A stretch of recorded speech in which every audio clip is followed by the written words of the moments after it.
Hi friends, இன்றைக்கி கேரளா ஸ்டைலில் சூப்பரான ஒரு சிக்கன் குழம்பு தாங்க வச்சுருக்கோம். நல்ல காரசாரமாக இருக்கும் இந்த சிக்கன் குழம்பு. இதே மாதிரி நீங்களும் செஞ்சு சாப்பிட்டு பாருங்கள், சூப்பராக இருக்குங்க. வாங்க இப்போ வீடியோக்குள்ளே போகலாம். நான் வந்து 3/4 கிலோ சிக்கன் எடுத்துருக்கேன். நல்லா கழுவி சுத்தம் பண்ணி எடுத்து வச்சுருக்கேங்க.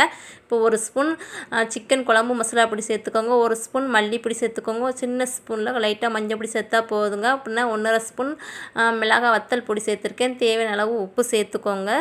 பின்ன ஒரு ஸ்பூன் இஞ்சி பூண்டு பேஸ்ட்டு சேர்த்துக்கிட்டேங்க. ஒரு ஸ்பூன் தயிர் சேர்த்துக்கோங்க. தயிர் சேர்க்கும்போது சிக்கன் வந்து சாஃப்டாக இருக்குங்க. இது நல்லா கைட்டாக பிணைஞ்சி ஒரு அரை மணி நேரம் அந்த சிக்கனை வந்து ஊறிட்டுங்க. இப்போ வந்து குழம்பு வைக்க போகிறேன். இப்போ கடாய் எடுத்துட்டேங்க. நல்லா எண்ணெய் சேர்த்துக்கோங்க. எண்ணெய் நல்லா சூடாகி வந்த பிறகு நல்லா ஒரு 3 பெரிய வெங்காயம் எடுத்துருக்கேங்க.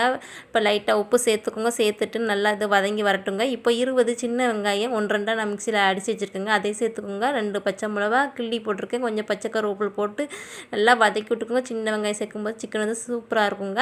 இப்போ ஒரு தக்காளி பழம் சேர்த்துக்கோங்க. சேர்த்துட்டு நல்லா வதக்கி விட்டு நல்லா உடஞ்சி வந்த பிறகு ஒரு ஸ்பூன் நம்ம வந்து இஞ்சி பூண்டு பேஸ்ட்டு மறுபடியும் சேர்க்கணுங்க. சேர்த்துட்டு நல்லா பச்சை மணம் எல்லாம் மாறி இந்த பிறகு அரை ஸ்பூன் வத்தப்பொடி, அரை ஸ்பூன் கரம் மசாலா பொடி, அரை ஸ்பூன் மல்லிப்பொடி சேர்த்துக்கோங்க.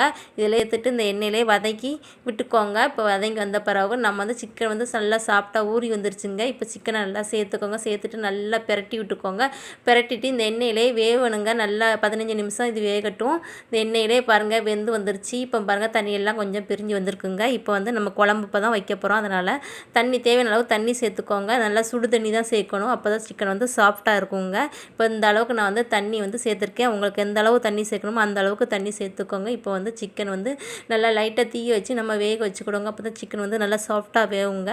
இப்போ பாருங்கள் இந்த மாதிரி சிக்கன் வந்து சூப்பராக ரெடி ஆயிடுச்சு. இதே மாதிரி நீங்கள் செஞ்சு சாப்பிட்டு பாருங்கள், சூப்பராக இருக்குங்க. அந்த